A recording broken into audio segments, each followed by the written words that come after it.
Bom demais. É isso, Parabéns gente. demais. Acho que a minha participação, por enquanto, é essa aqui, né? Espero ter contribuído aí com vocês e também queria dizer que é muito importante ter esse espaço aqui, né? De troca, né? De fazer circular o conhecimento, né? Porque no final a gente só vai ter isso, né? Mesmo que a gente tenha dinheiro, tenha casa, tenha comida, se a gente não tiver o conhecimento, a gente não vai saber o que fazer com isso, né? E partilhar é uma coisa muito importante, né? De comunidade. Acho que vocês têm uma comunidade aqui. Isso é muito importante. Agradeço o convite, viu? Muito obrigado. Obrigado, Du, demais.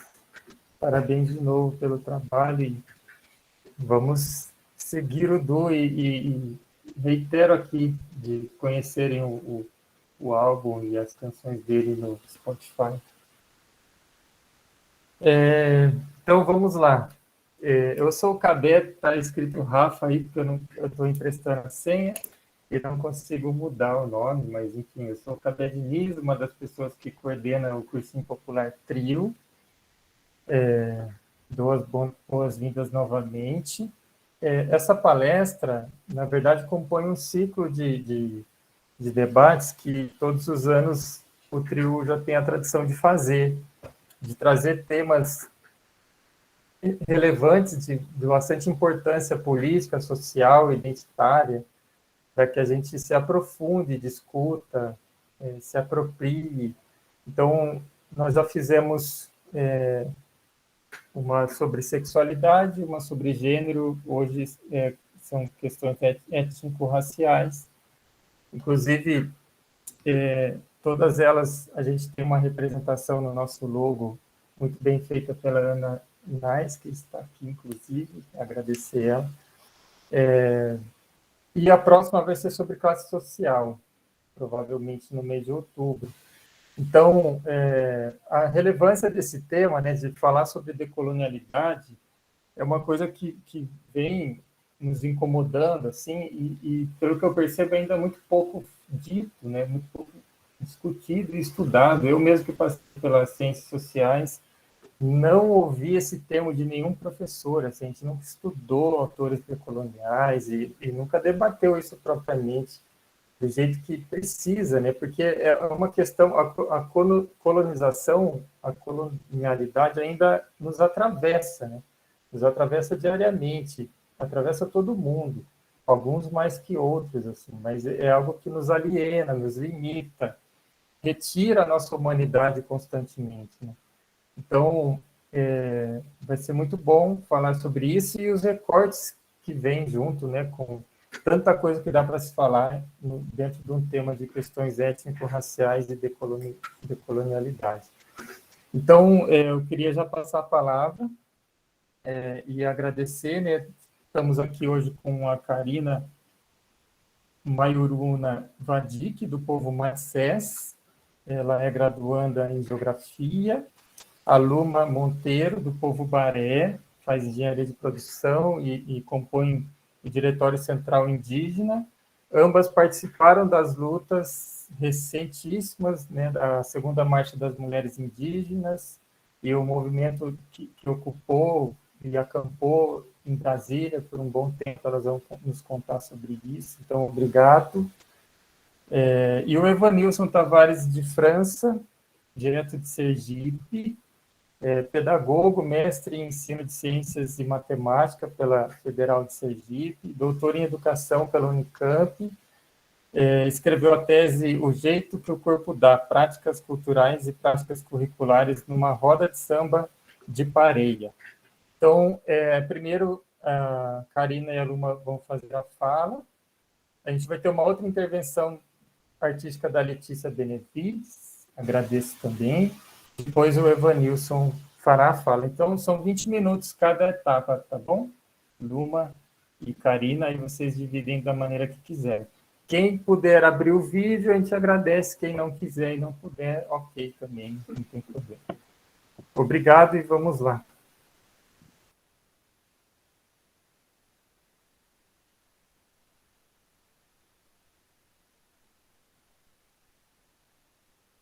Você começa, Luma, ou eu começo? Se você quiser dar abertura, eu posso dar continuidade. Tá, ok. Então, meu nome é Karina Mairuna Vadik, eu tenho 26 anos, sou indígena, sou acadêmica, faço geografia na Unicamp. Eu entrei agora e é isso. Eu participei da Marcha das Mulheres, né, na primeira e da segunda. 2020 eu não participei devido à falta de internet. E eu vim falar também um pouco da experiência, né, que eu tive na Marcha das Mulheres, que foi muito bom. A Marcha das Mulheres foi muito importante, é importante, né, esse movimento das mulheres indígenas, lutando contra esse governo. E uma das pautas que eles trouxeram, né, a gente reivindica várias coisas. A falta de saúde, né, a educação, e reivindicando pelos direitos da terra, né, dos territórios e, outras coisas, mas muitas outras coisas, né, várias ameaças a gente vem sofrendo durante esse governo aqui no ano de 2021. A gente vem sofrendo não desde agora, mas desde há muito tempo atrás. E eu, como mulher indígena, eu venho, assim, eu tive noção, né, do quanto que esse governo está nos fazendo mal, assim, tanto a nós quanto os outros povos. E o meu povo lá de Atalaia, eu falo assim de Atalaia, que é do meu município, né, de onde eu vim, lá do estado do Amazonas. E lá a gente sofre muito, né, em relação à saúde. E eu participei também, eles reivindicam também muito, assim, na área da saúde. E o que mais está sendo comentado agora é esse governo aí que fala sobre o marco temporal, né, que a gente só teria direito das nossas terras se antes dos 5 de outubro de 1978, se a gente estivesse lá. Mas como a gente poderia reivindicar nossos direitos se nessa época a gente não tinha, a gente era tutelado, né, pelo Estado, e a gente não tinha como reivindicar nossos direitos, não tinha como exercer nossos direitos. E hoje a gente está passando por muitas coisas. A maioria dos indígenas já tiveram terras, né? E eles foram expulsos de suas terras. E é sobre isso que a gente está reivindicando, né? Essas mobilizações que estão acontecendo em Brasília. E também a nossa permanência na universidade, né? Que é muito importante para a gente estar aí ocupando nossos espaços. E é isso, né?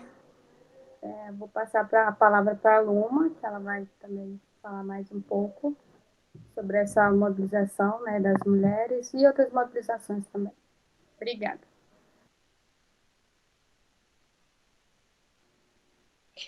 Oi, gente, boa noite.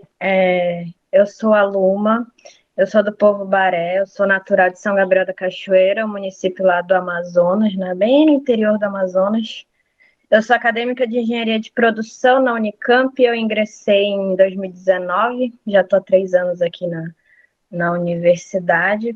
Eu venho participando das mobilizações, não só da Marcha das Mulheres, quanto do Levante pela Terra, que foi em agosto, ou em agosto não, em junho.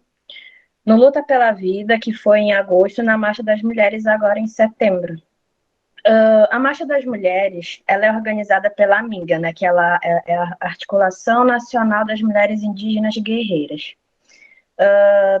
E, assim, a Marcha das Mulheres, ela começou no dia 7, a programação é dia 7 a dia 11. Porém, no dia 6, antes as delegações estavam chegando, estavam vindo, né? Foram delegações de várias partes do Brasil. E aí, uma questão que muita gente, né, levanta mas se a Marcha das Mulheres, por que tem a presença de homem? É só para deixar esclarecido que a gente fala um pouco da nossa segurança, né? Que infelizmente a gente vive numa sociedade onde a gente, né, sofre bastante machismo, violência, e é isso que a nossa marcha visa, que é a mobilização as pautas fundamentais ao fim da violência, né? Do gênero e também contra o marco temporal, foi essa nossa segunda marcha, é uma das principais pautas, né?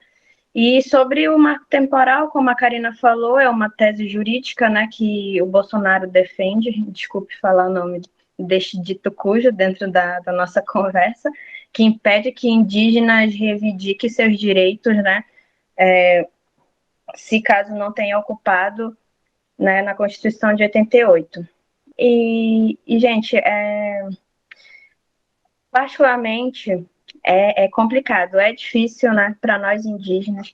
A luta começa há muitos anos, desde 1500, né, como eu tenho dado ênfase que o Brasil ele não foi descoberto, ele foi invadido. E a minha experiência ela começa lá no Levante pela Terra, em junho, onde as principais pautas é literalmente lutar pela terra, porque lá foi quando começou, né, esse julgamento. Na verdade, começou o julgamento no Senado, né, e aí, infelizmente foi aprovada a PL 490, que é um projeto de lei que ataca completamente nós indígenas. E aí, após isso, foi no julgamento do STF, e esse julgamento também é mais na terra indígena. O que está em pauta agora é a terra indígena Laclano Choclen, que é lá de Santa Catarina. E aí, após isso, veio o ATL, que é o acampamento em terra livre, com o tema Luta pela Vida, né, que foi a princípio, né, em tese, era para ser de 22 a 28 de agosto. Porém, como o julgamento, né, foi adiado e tudo mais, teve delegações que voltaram para suas respectivas casas, porém a gente continuou com o acampamento, que se estendeu até o dia 3, o 3 de setembro. Após 3 de setembro, foi quando começou a organização para a marcha, né, foi quando começou a chegada das delegações, enfim. E daí foi quando se deu início no dia 7, a Marcha das Mulheres. E daí, dentro desses dias, a marcha em si foi dia 10, era para ser dia 9, só que é como, né, por questão de segurança, nós também lá no acampamento sofremos bastante ataque bolsonarista.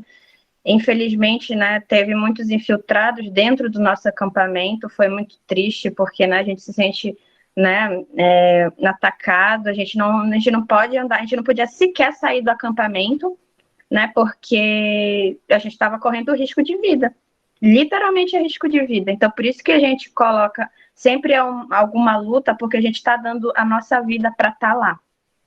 E aí, né, só complementando um pouco, dando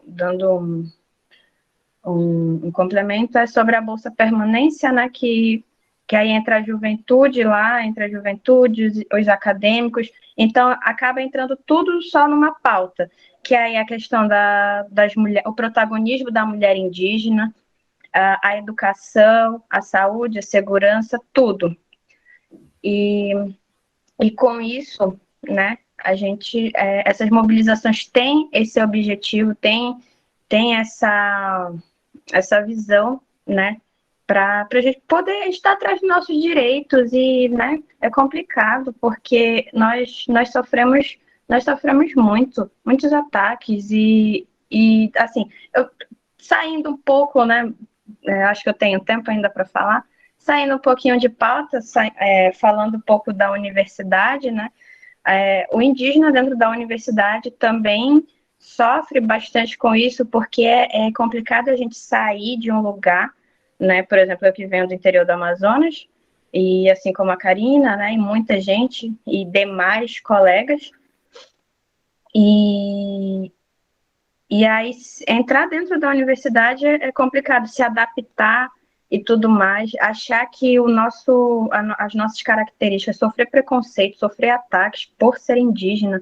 que sociedade estamos vivendo, e principalmente mulheres, se nós mulheres se os indígenas no geral já sofrem, imagina nós mulheres.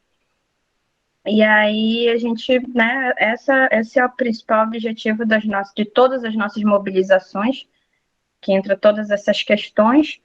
E, a princípio, é isso. Isso é a minha fala. Quem quiser tirar dúvida em relação a esses meses, eu estou à disposição. Muito obrigada pela fala. E é isso. Como a gente tem 9 minutos ainda para vocês, Evanilson, você concorda? Você acha adequado abrir uma rodada específica aqui para dialogar? Eu concordo com tudo que vocês concordarem. Alguém quer já fazer alguma questão, alguma pergunta? Aí eu peço só que abra o microfone e tal, acho que fica melhor.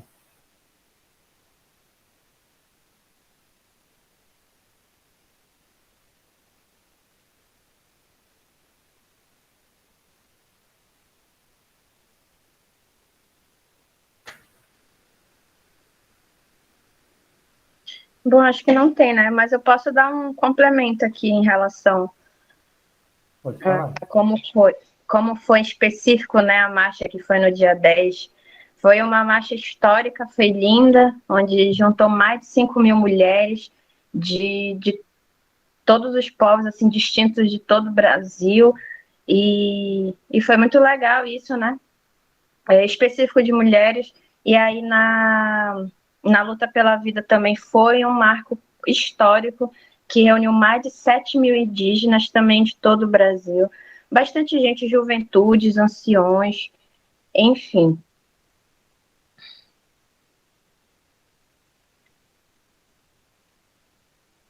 Espero que está vindo uma pergunta. Eu vi.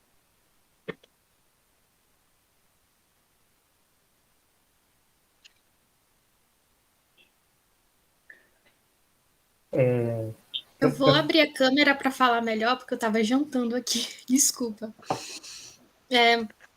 Tá, eu queria perguntar, porque assim, eu sou nortista também, né?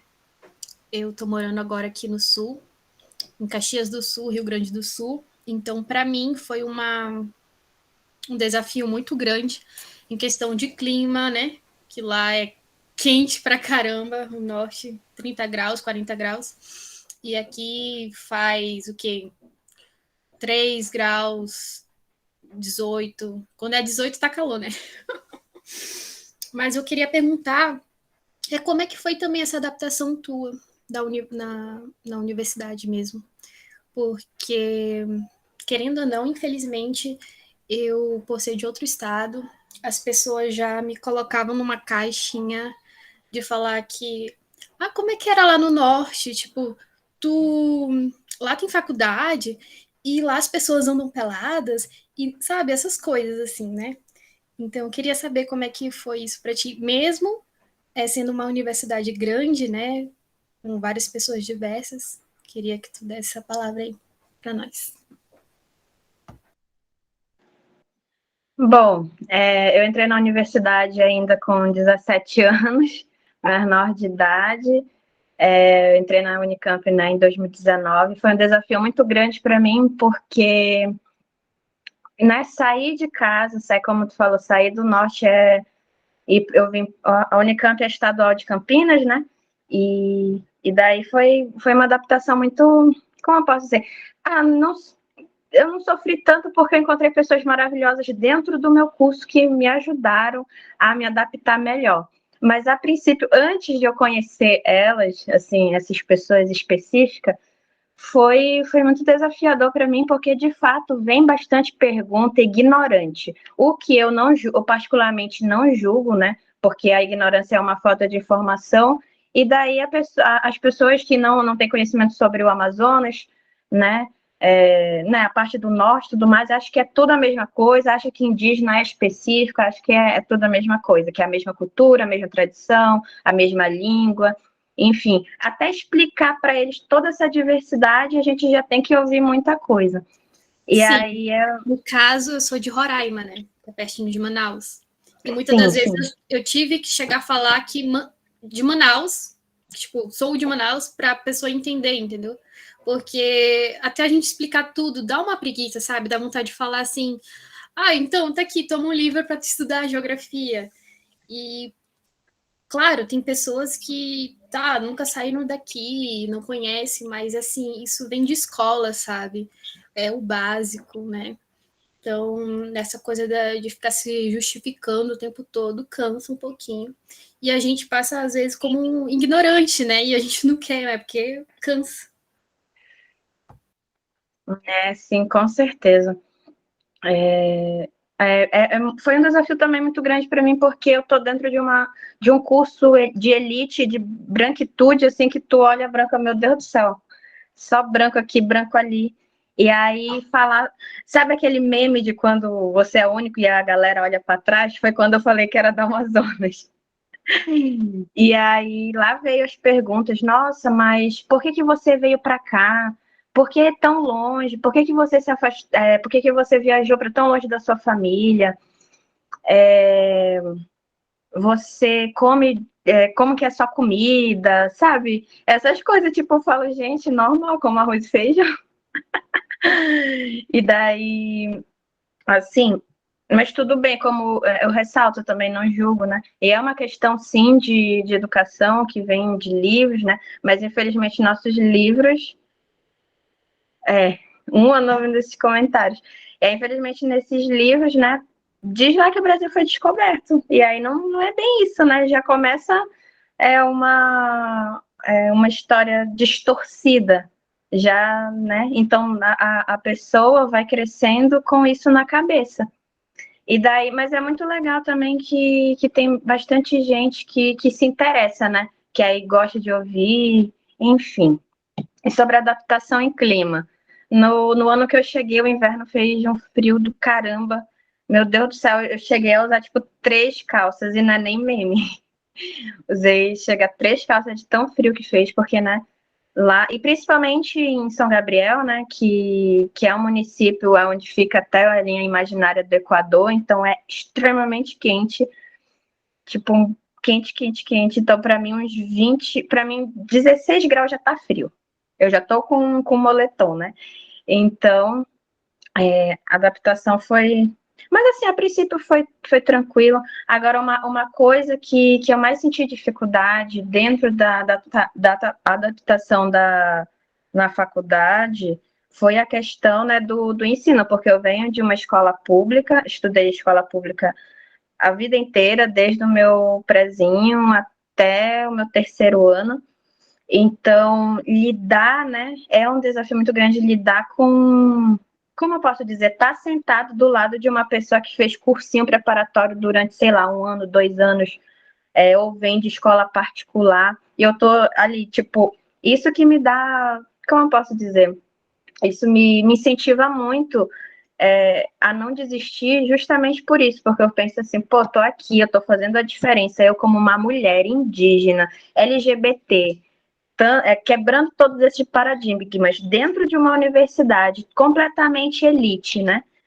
Onde estão quebrando os paradigmas agora. Então, eu me sinto muito orgulhosa de estar aqui.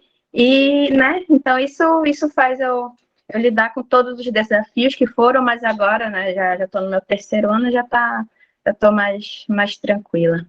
Sim, essa questão do curso, eu faço odontologia, né? É um curso também elitizado.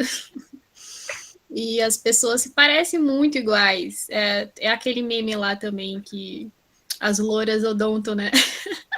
Cadê o HB20? Então, as pessoas são bem iguais, assim, em questão de pensamento também, entendeu? Até tu explicar tantas coisas que tem lá no norte, né?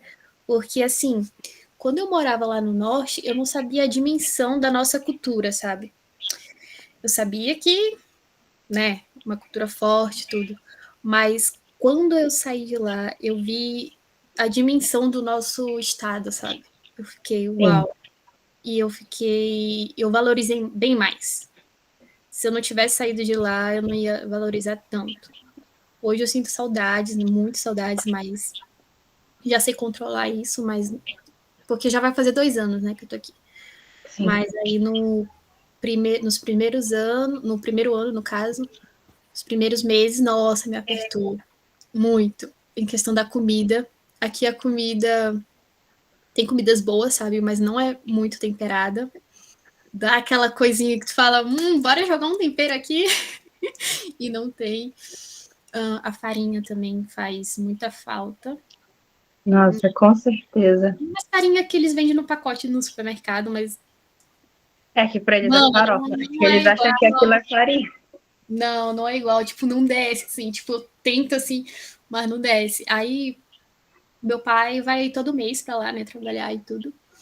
Só que parece que agora estão proibindo que passem com alimentos assim, né? Não sei o porquê. Porque ele trazia peixe, ele trazia, bom, muitas coisas, né? E agora, tipo, estão proibindo isso de trazer e eu fico, então, quando é que eu vou comer farinha de verdade? Tem uns pacotes ainda aqui, né? Mas depois acaba e aí nós chora. Karina, Pois você quer também falar, Karina, alguma coisa sobre isso? Sobre é, adaptação? mas ela que é nortista com a gente. Ah, a Karina é? Sim, É, ela é do norte? sou bem lá de dentro. Então, a minha adaptação aqui, né, não tive muito contato com as pessoas daqui de... Eu estou em São Paulo, né, a primeira vez que eu vim, eu já fiquei em São Paulo em tempos de pandemia, e não saí muito, assim, não tive contato ainda com geral, né, com as pessoas lá de fora. E depois eu passei na Unicamp, fui direto para... Fiquei um tempo aqui em São Paulo, depois fui para a Unicamp, e também não tive contato com a maioria das pessoas da universidade de lá, só com os parentes mesmo, né, que eu acabei conhecendo, e que eu fui muito bem recebida, né, principalmente pela Luma aí. E assim, eu não tenho muito o que falar. E assim, em relação ao crime e tal, eu não sofri muito não, porque é como eu disse, eu saí de um buraco e entrei para outro buraco, então eu não vi mais nada, só vi a escuridão mesmo. Então, para mim, foi bem difícil. Eu fiquei só em casa também estudando, fazendo cursinho, né, com o pessoal para me tentar entrar na Unicamp. Eu passei quase um ano fazendo o cursinho. Foi até no Clarice Lispector. E daí foi. Agora eu tô assim, eu fui para Brasília, participei das mobilizações, voltei, também não saí muito, fiquei em casa. E agora eu tô em São Paulo novamente. E Eu depois eu... acho que até pela questão do gasto, né? Eu tive esse privilégio de vir com a minha família, né? Pai, mãe, irmão, né? Não vim sozinha, então já tem aquele suporte. Eu acho que quando a pessoa fica, né, sozinha, bate aquela badzinha, né? Bate a saudade, deve ser bem mais difícil. Tipo, eu não sei como é que é isso, mas É a muito, barra deve ser mais. sim, é muito difícil. Eu tive várias, assim, segundo a psicóloga que eu conheci, ela disse que eu tive várias crises de ansiedade, né? E eu sofri muito, assim, acho que ainda sofro, porque Uhum.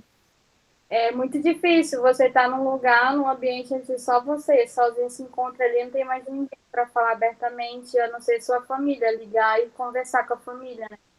E agora, Isso, entrando sobre essa questão aí que tu falou do psicológico, né? Começaram a vir à tona várias coisas, né? A ansiedade aumentou aqui com a pandemia, juntou e, meu Deus do céu.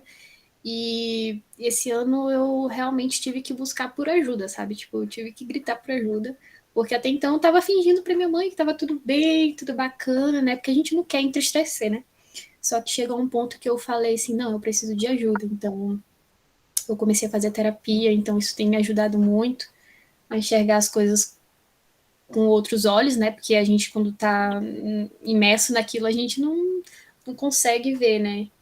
E a tristeza para te tomar é assim, né? Um estalar de dedo. sim, Bem e complicado. assim, onde eu me senti bem mesmo foi quando eu fui participar em Brasília, que lá teve várias coisas legais, além do movimento lá, né, da luta, mas teve coisas legais para a gente se distrair, assim, se conectar com outros povos, dança, muita coisa teve lá, né, e assim, isso ajudou muito no meu psicológico e na minha, assim, como que eu posso dizer assim, na minha autoestima, né, também, porque tava lá embaixo e aumentou, e assim, eu fiquei muito legal, e assim, na universidade, No caso, vocês foram juntas, o Lume e a Karina, juntas. sim, Ai, que legal, movimentou lá tudo. que legal. Isso. É mais ou menos isso, não tive tanto impacto, não, mas assim, na minha cidade eu já vim de uma cidade muito preconceituosa, então lá eu sofri muito, e aqui ainda não conheci as pessoas que só tem Já muito. tô calejada, né? A minha mãe fala assim, eu já sofri tanto na vida, eu já tô calejada, então não é nada pra mim certas coisas, né? Mas às vezes a gente tem que estar aí, né? Soltando a voz, ecoando as vozes, porque passar por isso não é nada fácil, é muito difícil, entendeu? E para mim, assim, sem ter ninguém, ser a minha base mesmo, minha família. Quanto a isso, aqui eu tô completamente sozinha. Sozinha, digo assim, arranjei um parceiro, né? Mas não é família ainda, então acho que cada um. Mas a questão do amadurecimento, né?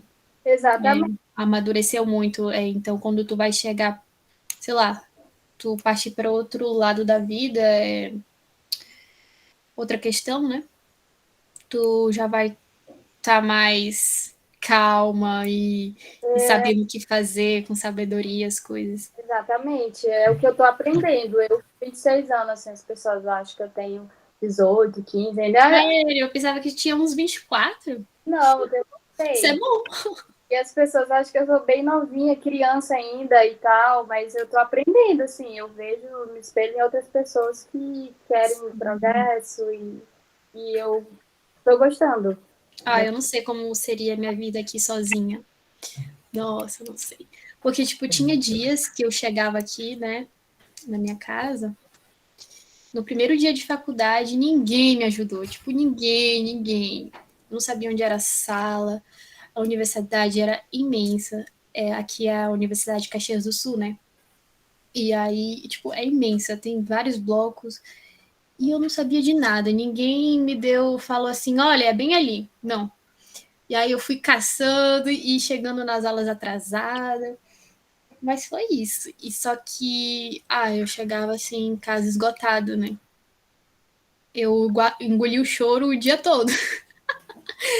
E no final do dia, chorava aqui sozinha no meu quarto. Então, mas agora de adaptação, sei onde é que é.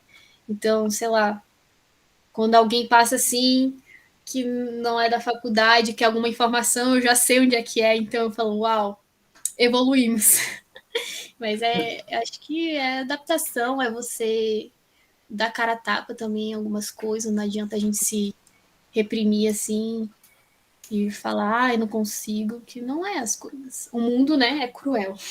Eu aprendi também uma coisa, né, nessa trajetória que foi não segurar as coisas só para mim, né? Se eu estiver precisando, eu falar para quem quer ajudar, né? Porque tem muita gente que quer ajudar a gente. E a gente, com vergonha, a gente fica retraída, não sei o quê, a pessoa não pode saber que está acontecendo isso. Eu aprendi assim, a falar também, me comunicar com as pessoas, porque é muito difícil. Você, no caso, eu vim de Sim. transferência, né? Oi? Se a gente depois encerrar esse e passar a palavra para o Evanilson, e a gente retoma depois as perguntas. Mas pode concluir, pode falar. Não, o que eu queria falar é que eu vim de transferência, né? Então teve toda aquela papelada, ver o que ia aprovar para mim ou não de matérias. Então foi um momento assim bem estressante, né? Mas bom, tá dando tudo certo até agora. Já foi muito evoluída muita coisa. Então, pessoal, antes de passar a palavra para a Evanilson e retomar a temática, eu queria chamar a Letícia Benevides, que é estudante do TRIO, foi candidata a vereadora o ano passado, pela Banca Preta, é doula, e várias outras coisas maravilhosas, é artista. Então, nos dê a honra aí da sua arte, da sua voz, do seu coração, antes da gente continuar. Oi, gente. Obrigada, viu, pelo convite. Estar aqui também colocando a minha voz para vocês. Quero saudar a Karina e a Luma pela trajetória de vocês, são referências. Obrigada mesmo por compartilhar aqui a história de vocês. Estou animada para ouvir o Evanilson. Minha família é de Sergipe, viu? Boa parte da minha família. E eu fiquei com a câmera fechada porque minha filha estava passando toda hora aqui atrás, gente. a Moana, então vocês ouvirem aqui, tá naquele horário perto de jantar, ir pra cama, então daqui a pouco pode ser que ela apareça. Mas eu preparei uma música aqui para vocês, espero que vocês gostem, e estou muito feliz de estar aqui nessa aula junto com vocês. Mais ou menos assim. Deus é uma mulher preta, e por natureza sei que vou sobreviver. Deus é uma mulher preta, benção minha mãe para lutar, escrever. A morte meu país genocida reservou para mim. Porém, minha alma não é uma semente daqui. É semente da mente de Deus que é de lá de onde eu vim. Rainha que ontem e hoje floresça em mim. A morte atravessa os sonhos de pretos aqui. Encaro e por Bolsonaro não saio daqui. Minha mãe me abençoe e dê forças pra eu prosseguir. Seus olhos d'água refletem a força que mora em mim. Deus é uma mulher preta. E por natureza sei que vou sobreviver. Deus é uma mulher preta, benção minha mãe para lutar, escrever. Obrigada. A gente que agradece. Bem, obrigado, Lê. Evanilson, agora passo para você, vou colocar a sua apresentação aqui. Não coloque a apresentação agora, não, por favor. Tá bom. Deixa eu fazer uma fala aí. Primeiro, Letícia Benevides. O que é isso, mulher? Mulher, o que é isso? Que competência vocal e que poesia bela, que melodia maravilhosa, mulher. Mulher, você... Olha, aconteça o que aconteça comigo hoje, meu espírito já foi abençoado. Com essa voz, menina, pelo amor de Deus, isso tem que se tornar o mais público possível. Por favor, se você quiser, eu até coloco uma escora no encosto do meu notebook para me ajoelhar diante da câmera e pedir para você tornar isso público, porque isso é muito lindo em todos os sentidos. E sua voz é uma voz ancestral, não é? É uma voz...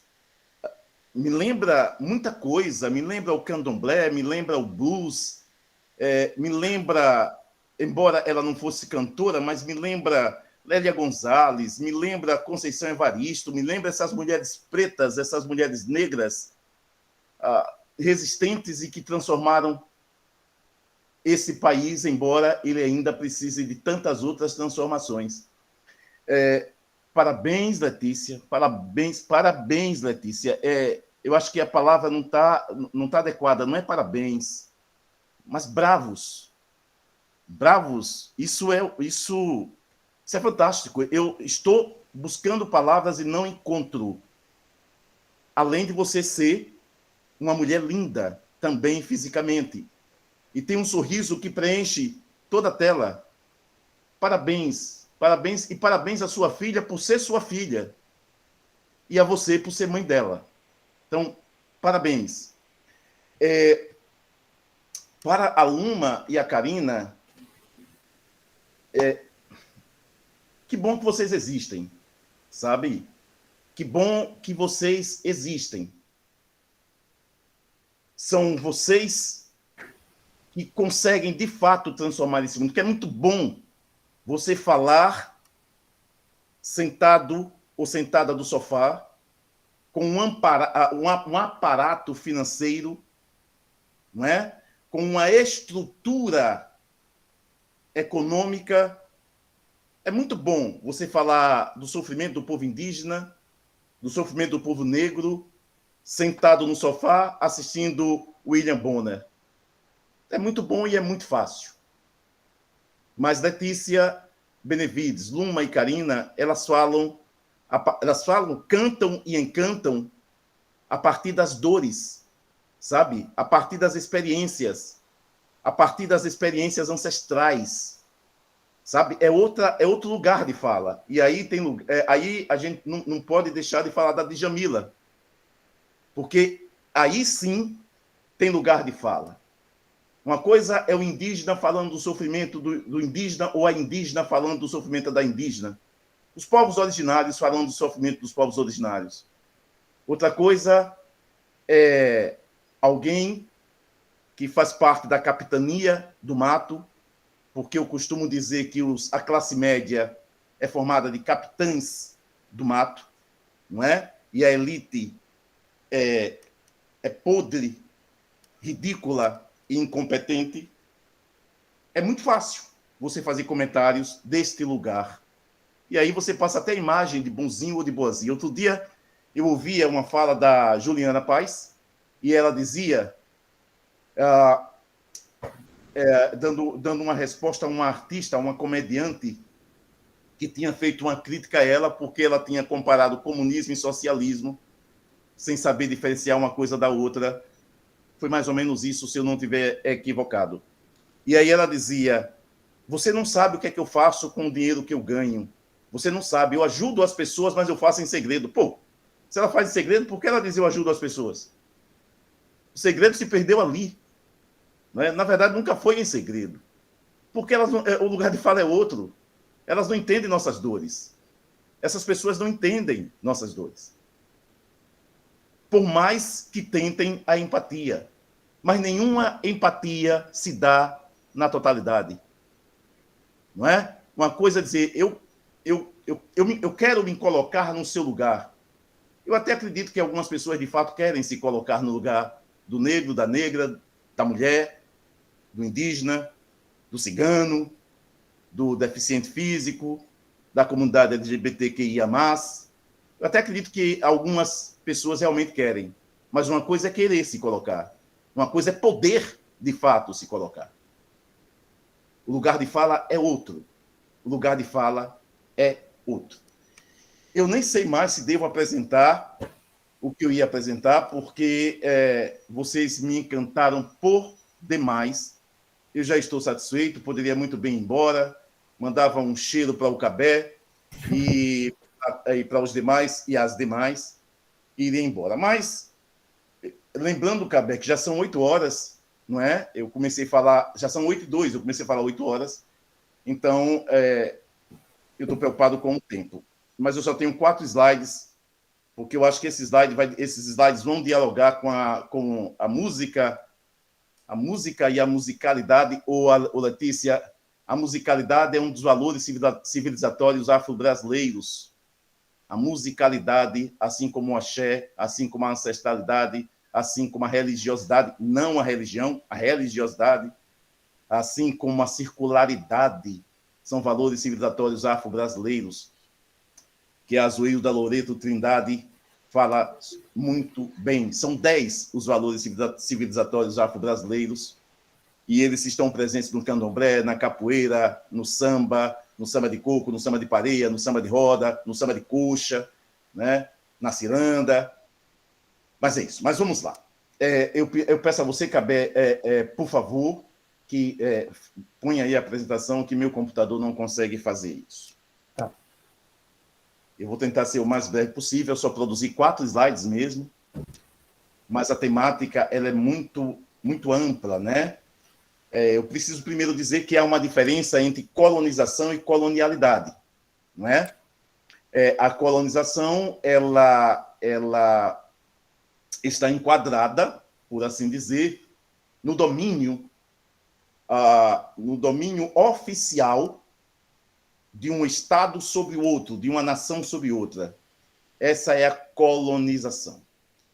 A colonialidade ela permanece mesmo quando esse domínio oficial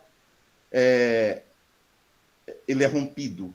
Quando há uma ruptura, a colonialidade continua. A colonialidade ela nasce, na verdade, com a colonização, não é? Ela é irmã siamesa da colonização. Mas ela me parece mais perversa, porque a colonização, com as lutas pela independência, ela morre, né? A colonização, mas a colonialidade ela permanece. E assim, eu esqueci o nome da menina, que também é da região norte, que falou... Cabé, me ajuda. Como é o nome da menina? Giovana. Giovana. Isso, com D. Giovana. Isso. Como aqui a gente não tem o di, a gente aqui fala di. Então, é Giovana. Fica bem mais bonito. Fica bem mais bonito. Aqui a gente não tem o di. O Giovana, obrigado também pela contribuição, pelas suas falas. Mas a colonialidade, Giovana, ela permanece porque ela impõe na nossa linguagem, ela impõe nos nossos corpos, ela escreve em nossa alma e em nosso corpo e em nossos territórios valores que não são nossos, não é? Por exemplo, se você, Giovana, fizer uma enquete na sua universidade e perguntar onde a maioria gostaria de fazer uma pós-graduação, provavelmente, muito certamente, a maioria escolheria um país europeu. Porque a compreensão é que a Europa é o berço da civilização, que a Europa é o berço da cultura. Aliás, a palavra cultura vem de Kultur, que é uma palavra de origem alemã, não é? Então, portanto, europeia. A ideia inicial era que a cultura e a civilização estavam na Europa, a selvageria e a ignorância estavam nas Américas e também em África. E aí eu preciso dialogar com as minhas queridas Luma e Karina, quando elas falam da mortandade do povo negro, do povo indígena, que também aconteceu com o povo negro, mas nesse momento eu vou falar do povo indígena. Karina e Luma, em 30 anos, nos 30 primeiros anos do século XVI, portanto, de 1500 a 1530, de 1501 a 1530, nos 30 primeiros anos do século XVI, mais de 50 milhões de indígenas foram assassinados nas Américas. Mais de 50 milhões de indígenas foram assassinados nas Américas. Eu fiz uma matemática do terror. Eu imaginei que a largura, não a altura, mas a largura da cintura de cada indígena teria 35 centímetros. Eu fiz uma matemática do terror. E a ideia era, de fato, provocar, porque me parece que a gente não sente mais a dor pela violência que as mulheres, os indígenas, as indígenas, os negros, as negras e a comunidade LGBTQIA+, sofre diariamente. Me parece que a gente não sente mais a dor. Por isso a minha matemática do terror. Então, se nós colocássemos lado a lado esses corpos, nós faríamos uma ponte com corpos humanos que atravessaria o Oceano Pacífico, ligando o Brasil ao Japão. É claro que a burguesia que matou, a burguesia assassina, a burguesia genocida, ela não iria por essas pontes. 50 milhões. Eu disse, na verdade, são mais de 50 milhões. Eu coloquei 50 milhões para arredondar, mas é mais de 50 milhões. A burguesia não iria por essa ponte para não manchar o solado do sapato Louis Vuitton. Não é? Não iria por essa ponte. Mas foi essa burguesia que matou mais de 50 milhões de povos indígenas, de povos originários, em 30 anos, nas 3 primeiras décadas do século XVI. Quem nos diz isso é um sociólogo peruano chamado Aníbal Quijano. Meu querido Cabé, por favor, meu amigo, passe aí. Bom, e aí a gente precisa explicar para vocês por que esse foi o convite que o Cabé me fez para conversar com vocês sobre colonialidade. Por que isso acontece? Por que nós olhamos para nós mesmos e buscamos resolver nossos problemas? Eu estou falando de nós africanos, nós, povos indígenas, tentamos buscar a resolução para os nossos problemas em Europa, na filosofia europeia, na ciência europeia, na religião judaico-cristã. Por que isso aconteceu? Isso aconteceu por causa da colonialidade. A colonialidade que nasce com a modernidade. Não é? Na verdade, para Henrique Dussel, a modernidade não nasce no século XVII ou XVIII. A modernidade nasce no século XV. Ela nasce no século XV, quando Cristóvão Colombo aparece por aqui, e as meninas têm total razão, para explorar o território e os corpos, não é? E os corpos humanos, que naquele período não eram considerados humanos. E aí a gente vai tentar trabalhar 2 conceitos aqui muito rapidamente, viu, Cabé? Fique tranquilo que eu vou tentar ser o mais breve possível. É o conceito de catástrofe metafísica, Giovanna, e o conceito de diferença subontológica. Isso vai ajudar a gente a entender a escravização do povo negro. E olha que eu estou usando escravização. Eu não estou usando escravidão. Porque eu sou negro, os meus ancestrais não eram escravos. Eles foram escravizados. A semântica muda totalmente. O que é a catástrofe metafísica? Giovanna, até aquele período, ali por volta do século XIV, XV, acreditava que todos, aliás, antes do contato do europeu com os povos indígenas e os povos africanos, acreditava-se que todos os seres estariam conectados à divindade, portanto, a Deus. Eles eram, então, seres, falando dos homens e mulheres, seres humanos. O encontro dos europeus com os povos indígenas inicialmente e mais tarde com os povos africanos quebra essa compreensão. Essa compreensão é o que se chama de catástrofe metafísica. Naquele encontro, no encontro promovido no século XV entre Europa, África e Américas, constrói-se uma outra racionalidade. E a racionalidade é a de que nem todos os seres estão conectados à divindade.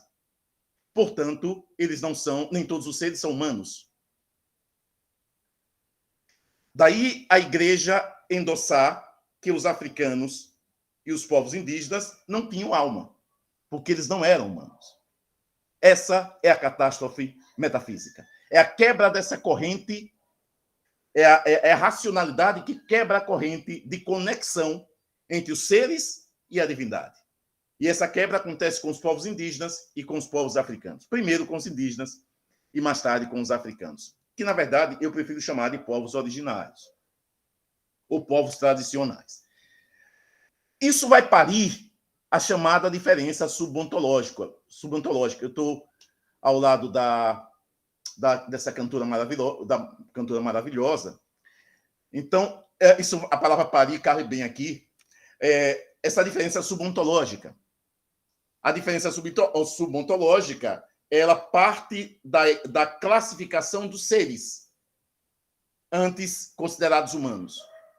Então, cria-se uma grade de classificação. Seres inumanos, subhumanos e humanos. Os seres humanos eram apenas os europeus. Os demais ou eram inumanos ou subhumanos. É atrás dessa racionalidade, é atrás dessa crença na diferença subontológica que se encontra a justificativa para o genocídio do povo indígena, a escravização do povo indígena e do povo negro, as chamadas guerras justas. E Giovana, olha que eu falei agora o Di, percebeu, né? Giovana, também os outros aqui, humanos. pode falar. Não, eu sei que você está aí. É só para provocar sua reflexão, que eu sei que você vai fazer uma reflexão depois. E é aí que nascem os humanos. Eu não sei se vocês têm essa informação, mas até a segunda metade de 1950, os pais de muitos de vocês já eram nascidos. Mas certamente os avós de todos vocês já eram nascidos. Até a segunda metade de 1950, havia zoológicos com seres humanos, em jaulas, famílias inteiras, espalhados pela Europa. O último a fechar, fechou na Bélgica. Em 1956, eu não tenho muita certeza quanto ao ano, mas na década de 1950, com certeza. Porque como nós éramos, como nos viam como seres inumanos ou subhumanos, colocar-nos em jaula era normal. E a gente não pode normalizar isso. Assim como a gente não pode normalizar a ideia de colocar na jaula animais, os demais animais, porque nós também somos animais. A gente precisa combater tudo isso. O combate, Cabé, embora eu seja negro e militante negro, eu penso num combate que precisa se dar do opressor, do oprimido contra o opressor. A interseccionalidade realmente é muito interessante, perfeito. Mas eu penso numa luta do oprimido contra o opressor. E por isso que nós precisamos ressignificar a semântica do pronome nós. Sabe, Giovana?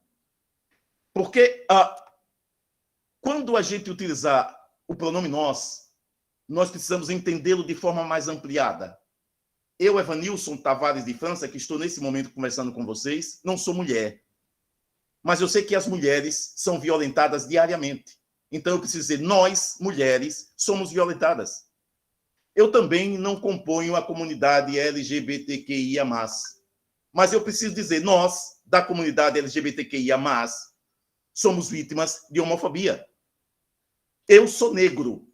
E se eu não fosse negro, eu teria a obrigação, na minha compreensão, na defesa que eu faço hoje, de dizer, nós, negros, somos assassinados a cada 23 minutos. Guardem esse número. A cada 23 minutos, um negro é assassinado nesse país. A cada 23 minutos, o que dá uma média de 3 negros por hora. É só multiplicar por 24 e a gente vai saber quantos negros são assassinados por dia. E aí eu vou usar uma frase que eu gosto muito de usar. Nós, indígenas, nós, negros, nós, mulheres, principalmente mulheres negras. É bom que a gente lembre que o índice de violência contra as mulheres brancas caiu e o índice de violência contra as mulheres negras subiu. Então a gente não pode perder de vista isso. Tá certo? Nós, ciganos, nós, mulheres, nós, comunidade LGBTQIA+, nós, negros, nós, povos originários, nós, pescadores, nós, pobres, nós somos matáveis. Nós somos matáveis. Quando as meninas falaram do marco, isso nada mais é do que uma compreensão do que os povos indígenas são matáveis. Os povos indígenas eram os responsáveis por todo esse território onde hoje se situam as Américas, todo esse território. E eles foram assassinados e continuam sendo assassinados diariamente. Diariamente. Diariamente. E a gente precisa se indignar em relação a isso. A gente precisa escrever sobre isso. A gente precisa usar as redes sociais, para quem tem, eu não as tenho, mas para denunciar estas coisas, em vez de botar um pratinho para mostrar o almoço que está se alimentando naquele dia. Ao invés de botar uma foto no shopping center alimentando o colonialismo, alimentando o capitalismo, a gente precisa denunciar. A gente precisa denunciar, como fez a nossa querida, linda, maravilhosa cantora há pouco. E com coragem, porque ela foi dando nomes.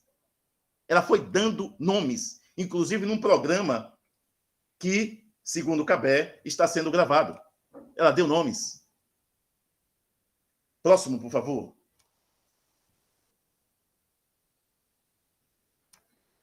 Bom, então entenda a colonialidade como uma racionalidade.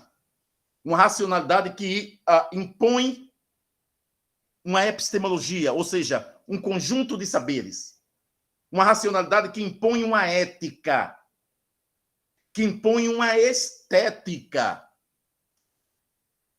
Mais uma vez, eu convido a Dielvana para fazer uma pesquisa na comunidade, na universidade dela, para os meninos e as meninas elegerem um menino mais bonito e a menina mais bonita.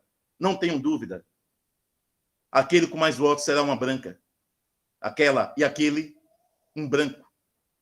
Pode até ser que uma negra fique entre as 3 primeiras, mas ela precisa, embora tenha pele negra, ela precisa ter o desenho do rosto europeizado.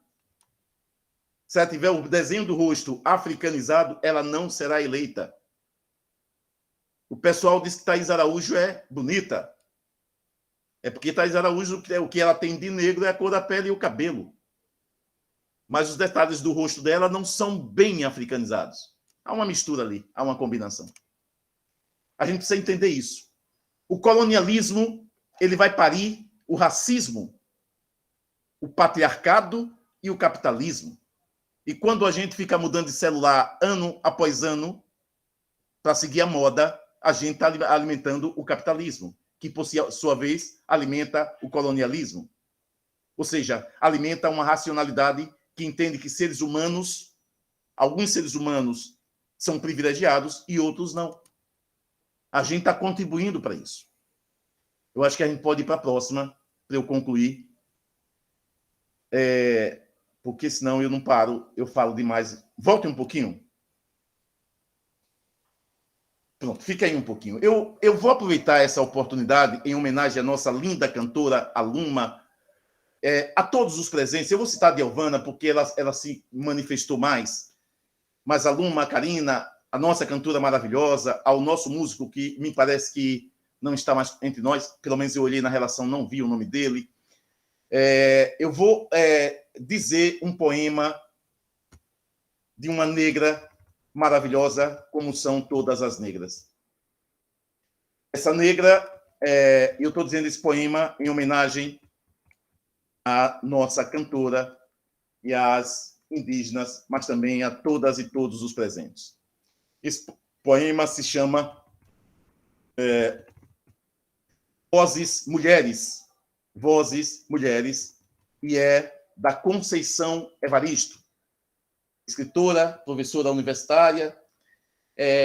A última instituição, até onde eu sei, que ela estava ministrando aula, era a Universidade Federal de Minas Gerais. Eu não sei se ela ainda está lá ou se já se aposentou. O poema começa assim. A voz da minha bisavó ecoou criança nos porões do navio. Ecoou lamentos de uma infância perdida. A voz de minha avó ecoou obediência aos brancos, donos de tudo. A voz de minha mãe ecoou baixinho, revolta, no fundo das cozinhas alheias, debaixo das trouxas, roupagens sujas dos brancos, pelo caminho empoeirado rumo à favela. A minha voz ainda ecoa versos perplexos com rimas de sangue e fome. A voz de minha filha recolhe todas as nossas vozes, recolhe em si as vozes mudas, caladas, engasgadas nas gargantas. A voz de minha filha recolhe em si a fala e o ato. Vozes, mulheres, de Conceição Evaristo. Eu sou negro, eu sou candomblessista, eu fui morador de rua, eu passei fome, eu desmaiei de fome, então eu não tenho como falar dessa temática sem indignação. Eu não tenho como não me curvar diante da cantora maravilhosa e da denúncia que ela faz. Eu não posso estar nesse encontro e não ouvir as duas indígenas e não me revoltar contra esse estado de coisas que o Brasil se tornou. E eu não tenho como não dizer que quem votou e pretende votar no camarada cujo nome eu não vou repetir aqui, porque nós temos uma pandemia no Brasil e um pandemônio no Planalto. Quem vota e pretende votar é racista, é machista, é fascista e é genocida. Obrigado, gente.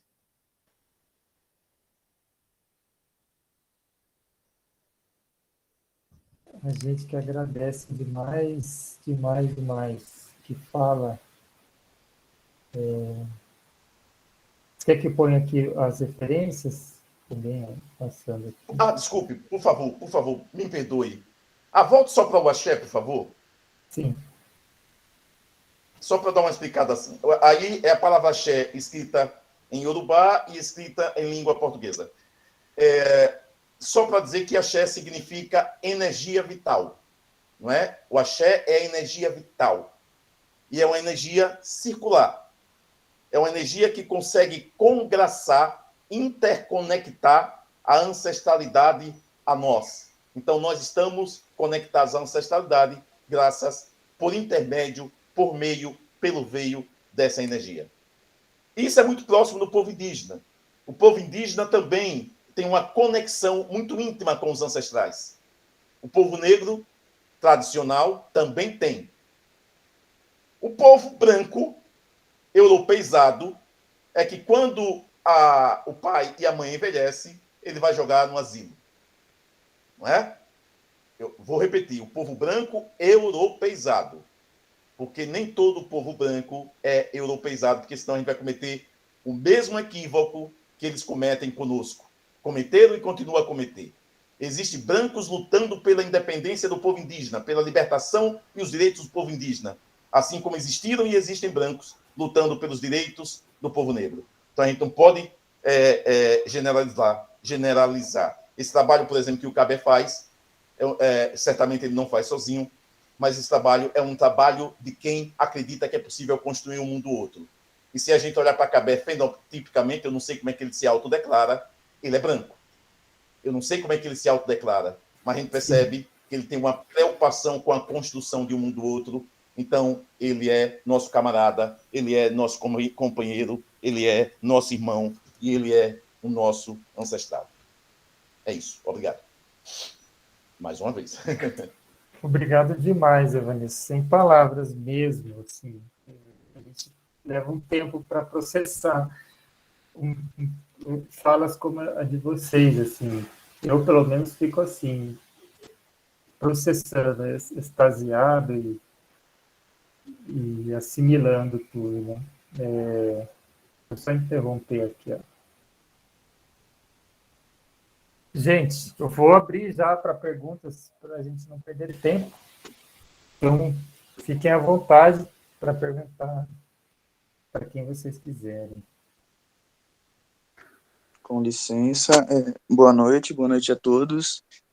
Evanilson, eu gostaria de fazer um comentário em cima daquela... Quando você começou a falar, e estava falando sobre as universidades e a cultura europeia e tal, e realmente isso é algo que vem muito da base, né? Tipo, desde 1500, os povos portugueses, os jesuítas, tinham a missão heróica de impor a cultura europeia no povo americano. Então, tipo, é algo que infelizmente já vem da base, né? E é algo que realmente é verdade. Até mesmo depois de tanto tempo, a gente vê tantos resquícios mesma cultura, dessa mesma ideia de culturas superiores e tal, toda essa ideia do europeu ser meio que o centro do mundo, né? Tem um termo, eurocentrismo, um bagulho assim, mas mais ou menos essa ideia. E é realmente bem atual, mesmo sendo muito relacionado a 1500, é algo que é muito recorrente até hoje.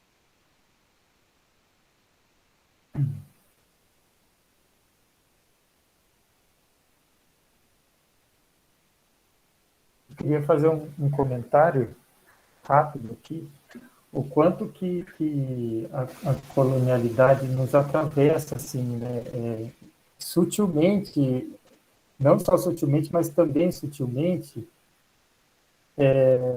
Por exemplo, a gente mesmo, um cursinho pré-vestibular popular que tem como objetivo o acesso à universidade. E a universidade, a gente naturaliza esse fazer, o fazer científico, a produção de saber, como se fosse aquela, a melhor, a certa, né, a ideal, a correta. E é importante da gente ocupar esse espaço para lá de dentro, inclusive, fazer esse questionamento. Porque como assim, né? A gente normaliza que o fazer científico é aquele que a gente encontra na Unicamp, por exemplo, mas que ele é totalmente colonizado, colonizador, inclusive, e tal, né? Para dizer assim, olha, ciência, produção de saber, o certo é isso aqui. O que está fora, se for algo, aí chamam de mítico, né, outros adjetivos para dizer que é o não padrão, né? E aí vira algo que não é validado mais, não é legítimo enquanto produção de saber, né? Então, essa é a epistemologia padronizada que a universidade reproduz. E outras coisas mesmo, né, do saber popular e etc., que a gente vai perdendo e perdendo cada vez mais com esse processo do avanço da colonialidade, do capitalismo, a falta da comunidade mesmo, são processos também de colonialidade, né, da continuidade disso que todo mundo que foi colonizado sofreu e ainda sofre. Então, esse padrão criado, né, masculino, branco, cis, heteronormativo, cristão, liberal, racional, europeu ou estadunidense, ele toma conta de tudo, assim, né? E a gente tem que ficar muito atento para desnaturalizar isso, é uma palavra que eu gosto muito. E aí eu queria até perguntar, né, para o professor que já fez o doutorado, inclusive, como que é lidar com isso, com esse padrão da ciência, como produzir uma ciência que vá contra esse padrão, né? O quanto que você precisa, de um lado, obedecer, porque para ser legitimado você precisa fazer dentro de um padrão, mas como que foi para você lidar com esse movimento de mostrar o que também é conhecimento? Como que a gente pode também produzir isso? Não sei se vocês querem fazer mais perguntas, e aí faz uma rodada só. Não sei o que a Karina, a Luma e o Vanderson preferem. Se você me permite, eu contemplo logo a fala do Luiz, porque ela traz uma série de elementos que eu acho que é interessante a gente trazer aqui, e também a sua fala, que é muito ampla, não é? Pode ser? Claro. Então, vamos lá. O Luiz, primeiro, obrigado. Luiz, quando eu li Luiz Júnior, eu sou meio cegueta, aí eu li Juiz Júnior. Juiz Júnior, eu disse, eita caramba, eu falei do homem lá do Planalto, o camarada vai mandar me prender agora. Mas, graças a Deus, é Luiz, né? Graças ao Olorum, não é? Olorum, para quem não sabe, é Deus, é o Deus no candomblé, né? É o equivalente a Deus, não é? É o equivalente a Deus no candomblé. Mas vamos lá.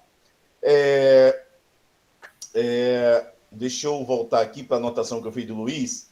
Sim. Ô, Luiz, assim, Tem um livro, Luiz, chamado As Veias Abertas da América Latina, de Elvana. Dê uma lida nele. As Veias... Letícia, se você ainda não leu, leia-o também. As Veias Abertas da América Latina. Esse livro é de um uruguaio, do Eduardo Galeano. Eduardo Galeano, eu quero muito achar o PDF desse livro. Eu tenho o PDF dele, mas eu não gosto do PDF porque não é paginado. E aí, quando você vai fazer citação em produções acadêmicas, você precisa da página, né? E dá um problema danado. Bom, nesse livro, Luiz, ele mostra o que os espanhóis, porque é bom que a gente não esqueça dos espanhóis. Não esqueça dos espanhóis. Os espanhóis são os responsáveis pela extinção dos a quase extinção dos astecas e dos incas. Povos que tinham uma tecnologia extremamente avançada para a época. Os astecas e os incas foram quase que totalmente dizimados pelos espanhóis. Mas nesse livro, As Vias Abertas da América Latina, o próprio título já denuncia, né? Ele mostra como os espanhóis, principalmente, se comportavam diante dos povos indígenas que não queriam, que não aceitavam a catequese. A fala é muito dura, porque eles dizem coisa mais ou menos assim, óbvio que eu não vou repetir literalmente, mas eles dizem coisa mais ou menos assim: se não aceitares ou aceitares falsamente, tomaremos sua esposa, tomaremos os seus filhos. O termo, a expressão é nessa linha. É nessa linha, percebe? E eles eram civilizados. Eles, espanhóis, eram civilizados. E os povos indígenas eram selvagens. Olha, é interessante isso, né? Eram os civilizados, foram civilizados que mataram 50 milhões, mais de 50 milhões de indígenas em 3 décadas. Foram civilizados. Os europeus, os cultos, não é? Não tem como a gente não denunciar isso, não ficar indignado diante disso. Não tem, e eu não quero nunca não me indignar. Não quero nunca. Eu estou com 55 anos, continuo me indignando e continuo denunciando. Quanto ao termo, Luiz, você pode usar eurocentrismo, eurocentrado. Há alguns que fazem diferença entre eurocentrismo e eurocentrado. Eu também costumo fazer diferença, mas eles podem ser utilizados como sinônimos.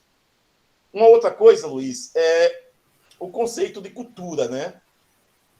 Que a antropologia já derrubou, né? Para a antropologia não existe classificação entre as culturas. Não existe cultura maior e cultura menor. Cultura elevada e cultura não elevada. Cultura, e eu nem gosto dessa classificação, cultura erudita e cultura popular, porque isso termina criando também uma verticalização. Eu prefiro usar a expressão saberes ou práticas.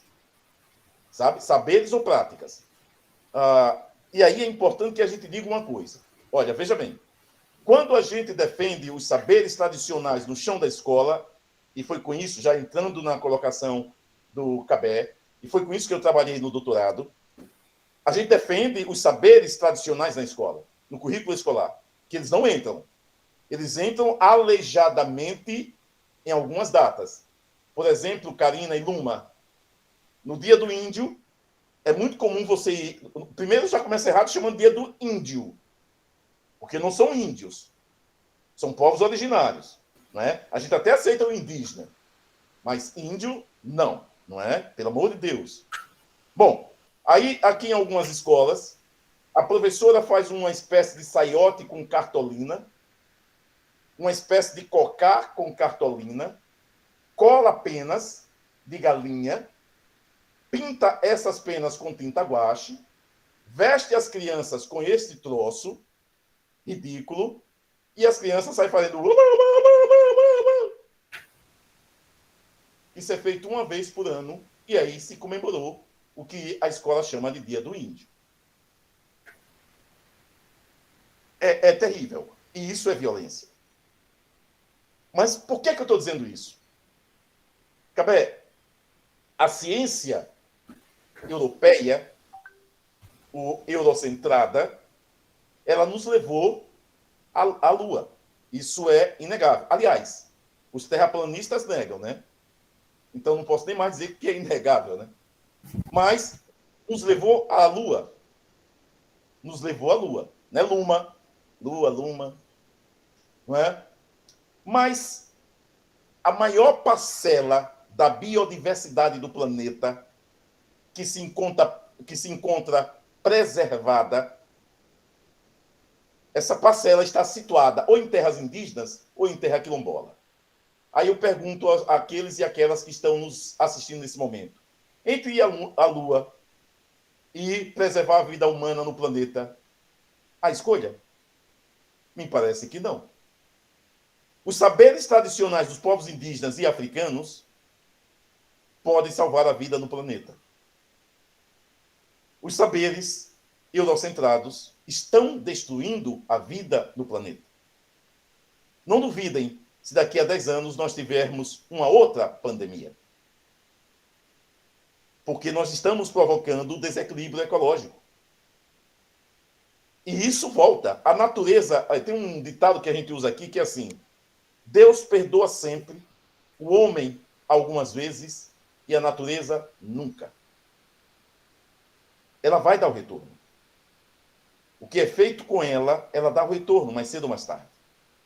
Por isso que os povos indígenas e os povos tradicionais de África olham para o rio e veem o rio como um irmão. Olham para a árvore e veem a árvore como uma irmã. A gente não. A gente olha para o rio e vê como uma possibilidade de construir uma barragem, porque aí a gente vai produzir vai levantar uma usina hidrelétrica, e aí a gente vai ficar mais rico e vai viajar para a Europa, vai ter várias mansões. É assim que a gente trata a natureza. Como se nós fôssemos donos dela. Esquecem esses mesmos civilizados que nós somos a natureza. Então, quando esses idiotas estão destruindo a natureza, eles estão destruindo a si mesmos. E para encerrar essa minha participação de agora, como trabalhar isso no chão da escola e como foi levar isso para a universidade. E olha que uma universidade branca, né? Porque a Unicamp é, historicamente, uma universidade branca. A Unicamp colocou cotas, salvo engano, em 2019. Em 2019. A nossa universidade aqui em Sergipe colocou em 2006. Percebe? Acho que, não tenho muita certeza se foi 2006. Mas por volta de 2006. 2006, 2007, por aí. 2019, as cotas para a graduação. 2019. Se eu tiver... tem gente que é da Unicamp hoje, pode me ajudar aí. Então, é uma universidade extremamente burguesa. A Unicamp é uma universidade extremamente burguesa. Não é? Embora seja uma instituição boa. É muito boa, não podemos negar isso. Mas como é que eu consegui levar essas temáticas para o chão da Unicamp? Primeiro, eu entrei por um grupo, porque lá na Unicamp, não sei se vocês sabem disso, quando você vai fazer a seleção para pós-graduação estrito sensu, você entra pelo grupo de pesquisa e não pela linha de pesquisa. Aí eu entrei por um grupo chamado FALA, que é um grupo que trabalha com linguagem, com educação, linguagem e práticas culturais. Educação, linguagem e práticas culturais. Aí eu disse, esse terreno é meu. Eu posso trilhar por aí. Segundo, eu consegui uma orientadora que, embora tenha um perfil seu, Cabé, ela também, como você, está extremamente, como é que eu digo, ao lado dos oprimidos. Não é? Então, ela é uma defensora das práticas culturais africanas, indígenas, etc, etc. E terceiro é o seguinte, eu não posso me calar, meu camarada. Eu não posso me calar. Um camarada que apanhou da polícia porque estava dormindo na rua vai se calar diante de um professor? Não vou, cara. Eu não me calo mesmo. Sabe aquela história do Zagallo? Embora eu não goste de Zagallo, vocês vão ter que me engolir. E é isso. É isso. E aqui eu compro briga com o governo do Estado desde 1985. Eu não paro de brigar. Não paro. na minha cabeça, eu tenho um compromisso com os meus ancestrais. Eu estou aqui porque muitos quilombolas tombaram no meio do caminho. Muitos homens e muitas mulheres tombaram no meio do caminho para que eu tivesse direito à liberdade. Então, eu não me dou o direito de curvar a cerviz, de baixar a cabeça. Eu não me dou o direito.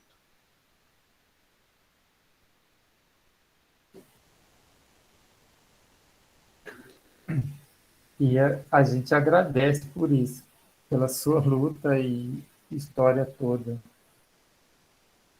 Alguém mais? Mais perguntas?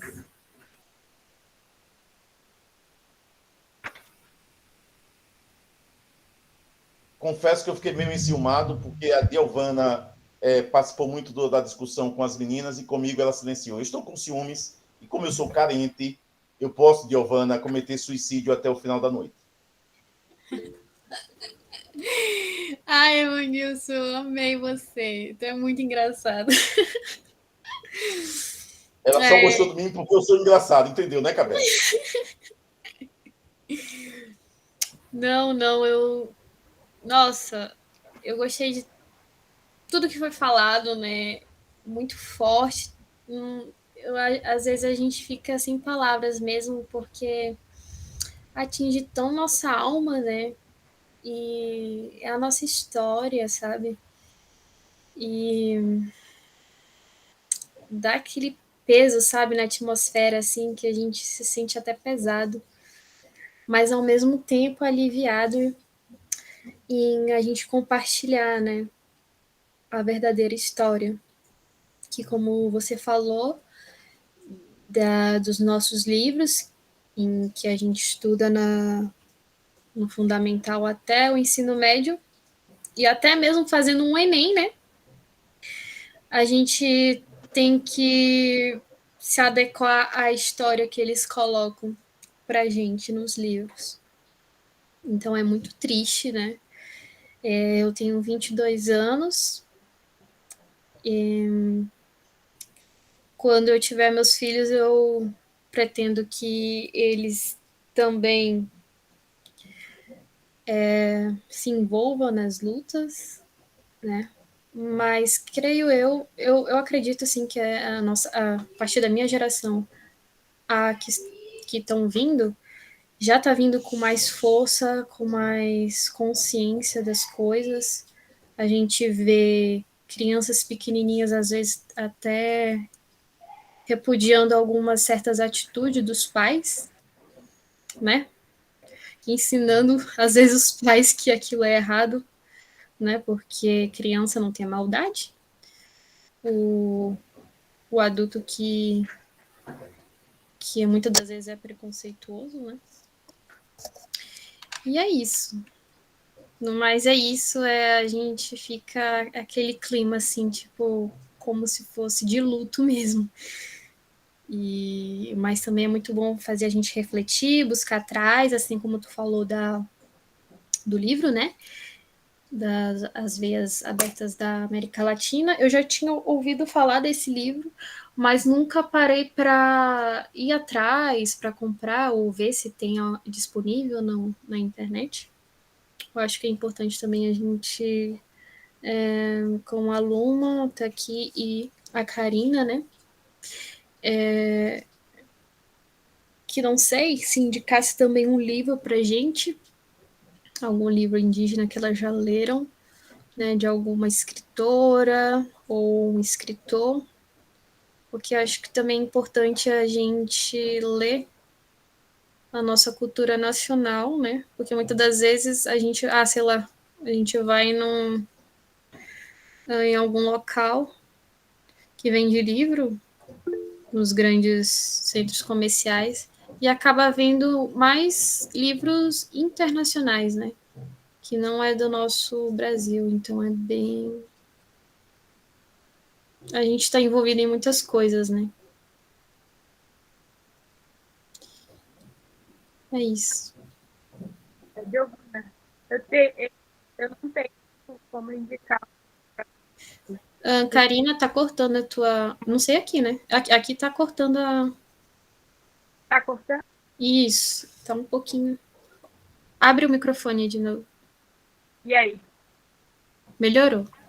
Ah, então eu não tenho como indicar livros, né? Você pediu para indicar livros. Eu até então nem sabia que existiam autores indígenas, né? Assim, artistas indígenas, eu não sabia, eu vim saber assim já. Isso tudo para mim é novidade agora, assim, né? Porque eu estava lá muito longe mesmo, onde não tem acesso à informação, assim, e essa informação, a informação não chega até a gente, é muito pouco. Então, quando eu cheguei aqui em São Paulo, me indicaram o livro do Ailton Krenak, e foi o primeiro livro que eu comecei a ler. E eu achei muito interessante, então, como eu li, eu te indico, porque isso vai abrir assim, um leque assim, para quem já leu, sabe do que eu estou falando, e é muito bom. É esse livro que eu te indico, Ailton Krenak. Obrigada.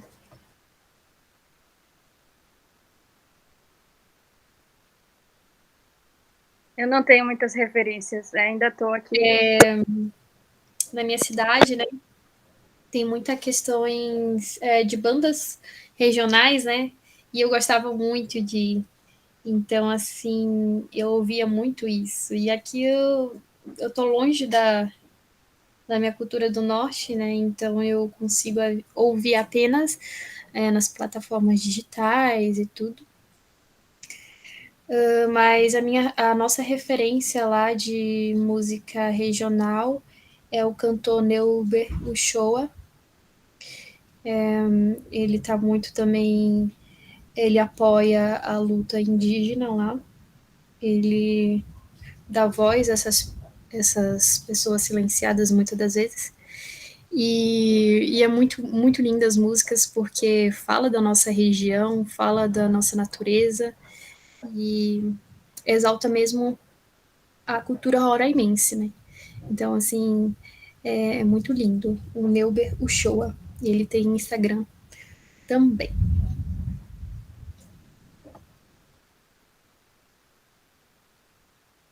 Eu penso, o Cabé, que tem uma moça, a Iva, que quer falar. Eu vou só, na verdade, é só para... Gostaria de passar aqui, não deixar o meu agradecimento e ouvi-lo. Gente, vou apresentar um pouquinho, porque eu entrei aqui meio de gaiata, assim, sabe? Conheci a Luma e a Karina agora em Brasília, no ATL, na Marcha das Mulheres. Ficamos lá acampadas, então conheci elas. Eu também sou da região do norte do país. Pertenço à etnia ticuna caixana, estou concluindo meu curso de Direito aqui na Universidade Federal do Paraná. Trabalho atualmente no Ministério Público do Paraná, na área indígena, e acabei de entrar no estágio do Observatório Criminal para trabalhar com a questão indígena criminal. Essa é a minha intenção, já trabalhar com a questão. E realmente agradecer as falas do professor Ivanilson, me acrescentou demais, é muito bom, muito bom. Eu vi pessoas que literalmente nos somam e dá esperança, principalmente, né? E a Karina e a Luma, eu não consegui pegar muito bem, porque eu cheguei um pouco atrasada, eu estava no outro link, mas o que eu posso colocar para elas e para... Eu acho que a Giovana está entrando agora, eu não entendi muito bem se ela é calor ou não entendi, mas o que eu posso colocar para ela e para as demais, e para a Luma e para a Karina, que eu já tenho um contato maior, é que a universidade ela é um desafio, sim. E a universidade ela vai te fazer refletir da onde que você vem. Quais são as suas raízes? Então, ela traz sempre... você sempre está se questionando. Ali que você vai demarcar o seu território, porque a universidade é território indígena. Ela não foi construída pela gente, igual o professor colocou belíssimamente.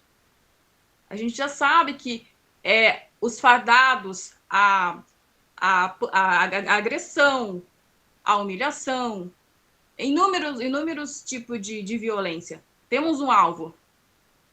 Pretos, quilombolas, ciganos, indígenas, população de rua, faxinalense, caiçaras, enfim, população ribeirinha, por aí vai. A gente já sabe quem são os alvos, sabe? E ainda colocar só que aqui pelo menos aqui no Curitiba, onde eu estudo, aqui aqui como acho que em outras regiões também, existe preconceito regional muito, muito grande. Então, quando tu chega com sotaque, existe preconceito regional. Porque, só para fazer uma reflexão com a fala do professor, o professor disse que o pessoal, eu achei incrível essa fala, quando por exemplo, um estrangeiro está lá na frente falando, ele veio de fora, ele está passando por aqui pela universidade, ele fala um português todo errado. Ele é bonitinho, ele fala assim, ai, que legal, ele não sabe falar português direito. Vai você falando qualquer termo que é colocado como errado na frente de uma sala, como você totalmente diferente, o questionamento. Isso é o quê? Sabe? Então, são coisas que dá para ir trabalhando aos poucos, sabe? Eu sei que tem muita gente que está entrando agora, não sei qual universidade, que acho que é a Unicamp, né? Ou está entrando agora, mas livros eu posso, eu tenho uma lista de livros, tem em PDF que eu posso estar recomendando, eu vou encaminhar para a Karina ou para a Luma, eu posso estar encaminhando para vocês, os que eu tenho em PDF, e o que eu tenho aqui eu encaminho para vocês. E realmente acompanhar nas redes sociais, nos meios midiáticos, na medida do possível, essas movimentações, que elas só têm a acrescentar, só acrescentam mais ainda, e aí, sabe, se reconhece uma reconexão com os seus ancestrais, com o seu território, com o seu ser, com o seu pertencer, que ele está aí. Ele está, às vezes, dá como forma de defesa, ele fica ali meio escondido, uma forma de defesa, meio no limbo, até porque nós temos um processo de colonização que ele até hoje ele está aí impregnado na nossa cultura. Nós temos que descolonizar o direito é um recorte europeu. Eu estou trabalhando aqui com a lei antiterrorista, terrorismo, lei 13.260, 2016. 2016, quase o quê? 5 anos atrás? 5 anos atrás, nós temos uma lei de terrorismo. Para quem foi o alvo? Nós já sabemos quem é o alvo. Da onde que veio? Foi uma não uma posição, mas um requerimento de fora do país. Por quê? Porque lá estava tendo esses ataques terroristas. No Brasil nunca existiu ataque terrorista e não tem. Mas é um recortezinho, mais um recorte europeu, eurocêntrico, sabe? 5 anos atrás, só. 5 anos atrás, só. Então, e também uma coisa que, pelo menos, eu vou falar rapidamente, porque eu percebo bastante, por estudar, a gente tem um grupo de estudo aqui só de indígena que é muito legal, a gente discute muito isso, e um vai acrescentando ao outro, isso que é bacana.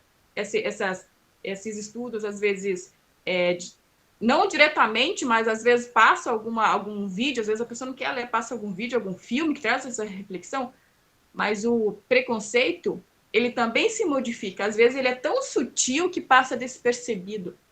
Ele também se modifica. Nesse cenário atual do governo, ele está muito incisivo, ele está bem claro, mas às vezes ele está muito próximo da gente, ele é sutil, ele também se modifica, ele também se aperfeiçoa, sabe? Mas é isso, é agradecer e parabenizar as meninas que estão entrando, os meninos que estão entrando na faculdade, na universidade. Se precisarem de mim, eu estou aqui longe, mas a internet ainda bem, tem essas tecnologias que permitem nós estarmos juntos de alguma forma. E eu desejo muita, muita boa sorte para vocês. E realmente, o espaço é de vocês. Criem esse espaço, pintem ele, demarquem ele. Pinte a cor que vocês quiserem. Território, a universidade é território indígena. Então, bem, 2. Vocês estão demarcando aonde vocês estão inserida.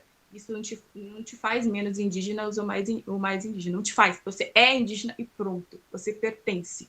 E quem ainda está nesse processo é a colonização que ela tem os seus vestígios até hoje, sabe?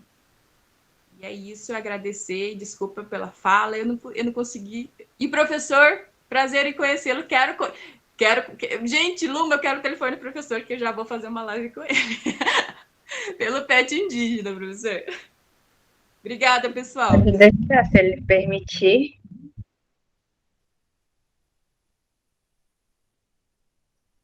Eu já aceito o convite mesmo. Todos os convites que forem feitos pelos oprimidos e as oprimidas serão sempre aceitos. Sempre aceitos. É um compromisso, não é? Sempre que for necessário nos contrapormos aos opressores, contem comigo, não é? A gente precisa se juntar. É aquela história da ressemantização do pronome nós, que eu já disse aqui.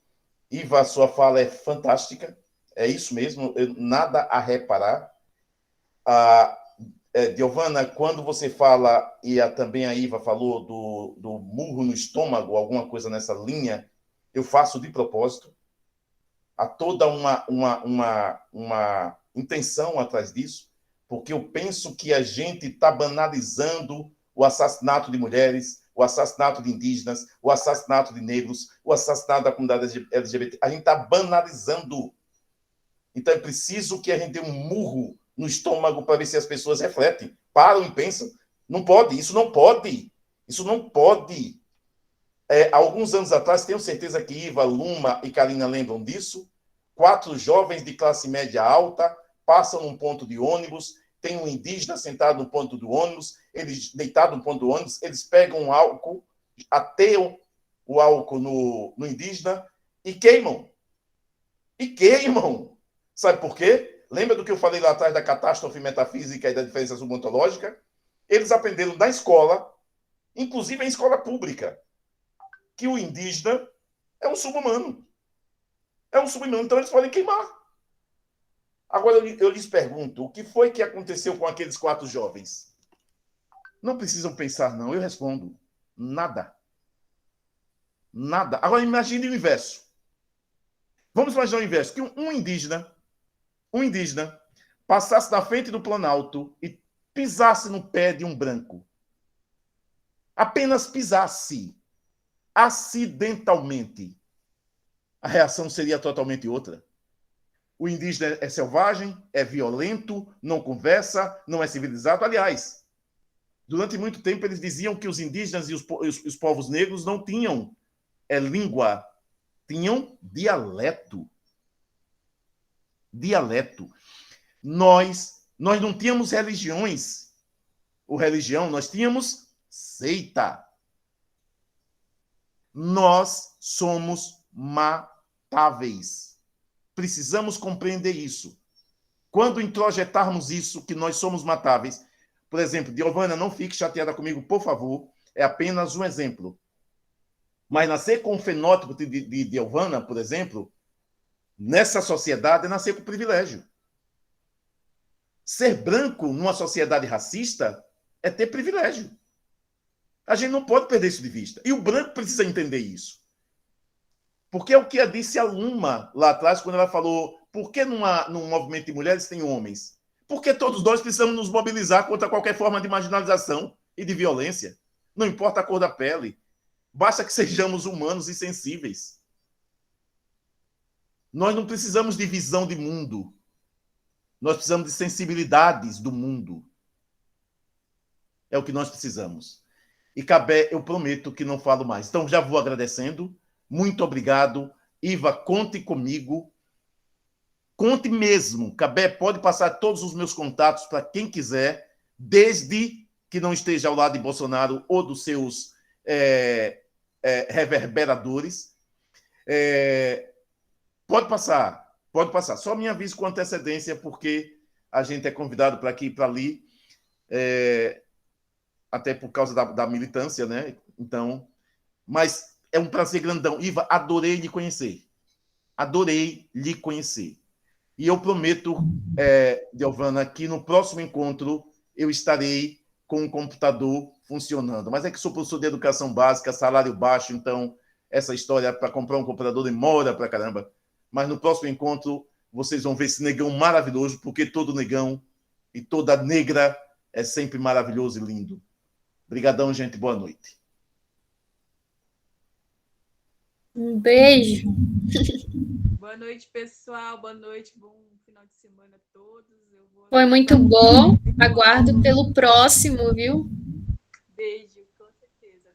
Beijo. Obrigada pela oportunidade. Letícia, tua voz é linda. Quero uma festa. Antes de vocês irem embora, eu posso falar um negócio aqui? Eu queria agradecer ao professor KB, que me deu a oportunidade de ter um mini trabalhinho nos bastidores dessa palestra, porque eu fiz o ícone, e eu queria agradecer a todo mundo que falou por aqui, né, o pessoal das intervenções artísticas, o do Kid, que não está aqui mais na ligação, mas que deu um show no começo, a você, Letícia, porque a sua voz é fenomenal, é ancestral realmente, que nem o professor Evanilson falou, a Iva, a Luma, né, e a Karina, que deram os depoimentos, e eu procuro ouvir muito mais desse tipo de coisa, porque eu acho que todo mundo devia ouvir. Então, obrigada, professor KB, obrigada, professor Evanilson, e a todas as mulheres lindas e maravilhosas que fizeram parte dessa palestra. Eu fico orgulhosa de estar aqui junto com vocês.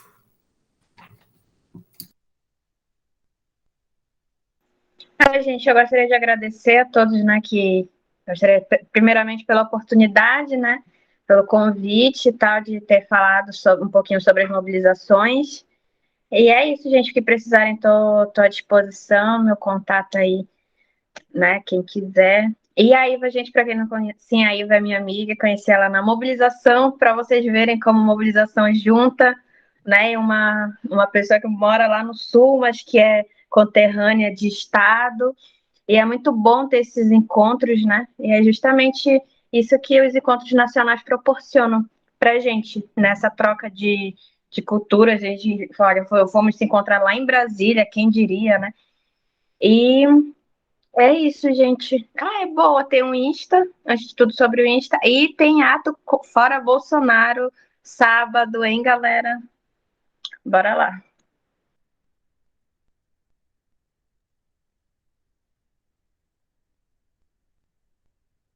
Bom, dá tempo de falar também, rapidinho? Eu gostaria só de agradecer mesmo por esse espaço. Eu fui convidada pelo Cabé mesmo para estar aqui. E eu acho que eu me emocionei escutando vocês falar, porque eu venho de uma escola onde a gente aprende diante de um apagamento histórico mesmo, né? Então a gente não tem noção do que acontece, do que já aconteceu, e era uma coisa muito encoberta. Vocês citaram estereótipos mesmo que acontecem nas escolas diante dos povos originários. E eu comecei a ter mais o conhecimento, né, buscando, ouvindo pessoas como vocês, né, que estão aí nos atentando, nos informando. E, olha, foi muito rico tudo isso, de verdade. Foi muito bom estar escutando vocês aqui. Espero que a gente escute mais e possamos participar mais desses movimentos. Que acho que isso que faz sentido, é o conhecimento que faz sentido para a gente mesmo, né? Bom, e também surgiu uma curiosidade na letra que a Letícia fez, que ela citou Olhos d'Água, da mãe. É alguma referência do livro da Conceição Evaristo? Sim, é uma referência, essa música é da Jéssica Gaspar, uma amiga querida, mulher negra, mãe, e ela cita a Conceição Evaristo, essa maravilhosa, né, que a gente tem aí para nos inspirar, essa referência. Muito interessante. Parabéns, muito parabéns mesmo por sua voz. Foi uma live tocante. Pelo professor, pela Luma, Karina, Giovana, Letícia, muito obrigada.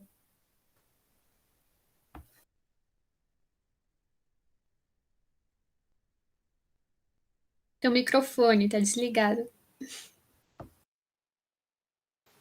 Muito bem. Queria, então, agradecer novamente Evanilson, Luma, Karina e todo mundo que participou, a Letícia, o Du, que não está aqui. Foi incrível, eu já esperava que ia ser incrível, mas realmente superou minhas expectativas. Saio com várias coisas para processar e com mais ânimo ainda para a gente seguir lutando e construindo, né? E se me permitem, peço licença para citar o Frantz Fanon, que é um autor decolonial, contra-colonial, e ele fala, entre várias coisas importantes que ele sempre falou e da luta dele, o que importa não é conhecer o mundo, mas mudá-lo. Então, acho que, para mim, eu encerro aqui a nossa noite, agradecendo mais uma vez. E até sábado, eu estarei lá, para Bolsonaro. É isso, eu vou me despedindo aqui também de vocês. Foi muito fortalecedor, principalmente nesses tempos de pandemia, né, que a gente fica ainda um pouco isolados, né, e sem ter com quem conversar, trocar ideias. Eu amei. Inclusive, eu seguia já a Luma, mas a gente não se conhecia de falar verbalmente e se olhar, né, mesmo que for através da tela. Achei muito legal, nossa, as coisas aqui que ela trouxe, informando todo mundo, né, alertando. E é isso, eu tô esperando, assim, ficou aquele gostinho de quero mais, né? Tô esperando a próxima já, porque foi muito bom. Eu pensava que a gente ia ficar meio tímido, assim, mas acabou que todo mundo se soltou. E é sobre isso, né? Que é uma roda de conversa e troca de conhecimentos. Muito, muito legal. É isso. Um beijo. Boa noite. Obrigado, Giovana, por toda a participação também. Tchau, gente. Tchau, gente. Tchau, boa noite. Beijo, boa noite.